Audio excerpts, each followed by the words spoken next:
Where do your views come from? This is Rabbi Yedidya in Egypt, the chief rabbi of Egypt. De facto, in any case. Where do your views come from? If you've got the balls to do so, then take a couple of hours, track down every last thing you sent, wrote, recorded, said during the COVID business, and you'll be able to track where your views from. Do they come from your genes? Do they come from your memes? Memes are the ideas that are floating around in other people that somehow end up affecting you.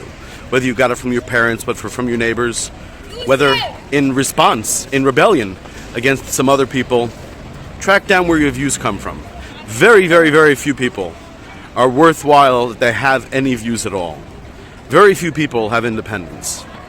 The way to get it is to know your genetics, and therefore to know what's playing on you, and to explore far and wide many different memetics, many different memes, different religions, different ideologies. What do the rich have to say? The poor, the homeless, the billionaires, the heads of state. Talk to all kinds of people and get their memetics, hear how they feel and think about issues, and then choose what works best for you. Well, Ben Hecht was someone whose genetics were Jewish and his memetics were Nietzsche. Friedrich Nietzsche.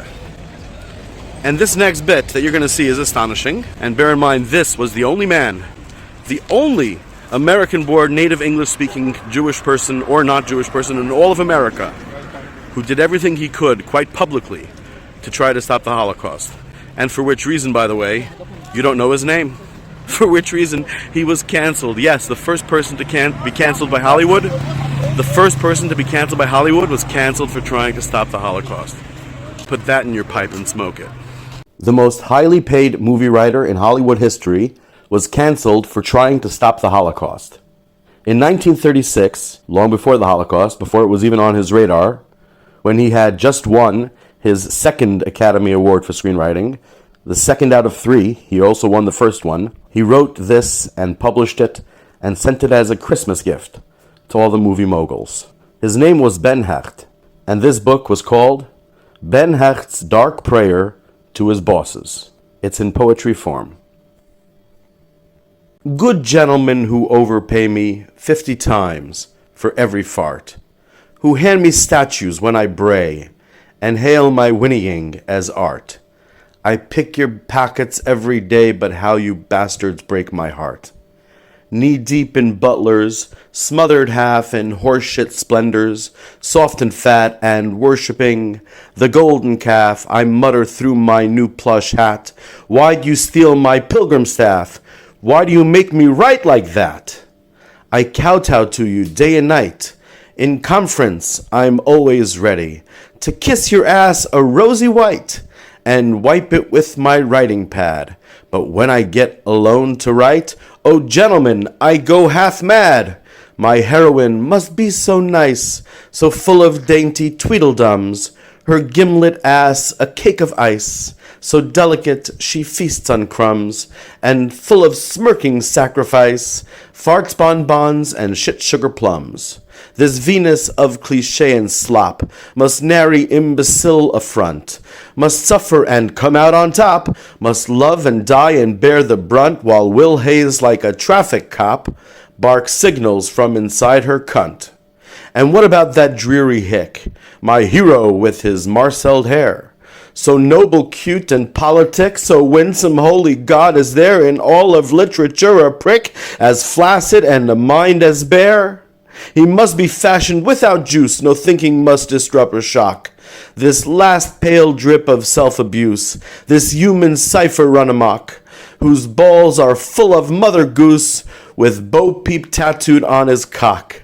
These are the lovers I must link, 2 eunuchs panting prettily, whom censors have forbade to drink, to fuck, to shit, to take a pee, just to make goo-goo eyes and stink of cinema nobility. But not enough that I must limn this hypothyroid Lancelots and fungus-headed virgin quim. These mentally arrested tots must exercise their wit and whim in what are known as surefire plots. Who envies me my swimming pool, my Esne servitor and slave, my Mameluke and royal fool and Miss Luella Parsons' rave? That one has never played the ghoul at every mildewed drama's grave, has never dallied with the bones of long-dead tales or tried to woo a zombie plot turn from its stones, has never poured his soul into cadavers or retyped the moans of corpses for a camera crew. Good gentlemen, I only trace, with cautious word, the horrid chore, the tribulations that I face in playing literary whore, that little nuance of disgrace that one gets so much money for. Yet hear my prayer, the timid flea that trickles from my venal bed, the echo of integrity that still wails in my empty head. Attend, and please don't fire me for not being altogether dead. O Molochs of the movie set, O geniuses whose violence has tamed the lion for a pet, O mighty wizards who dispense amusement to the world, please let me write a movie that makes sense. Before I die or go berserk, oh, let me write once not to fit some big box office movie jerk, some $1,000,000 piece of tit. Oh, let my battered talents work on something besides baby shit.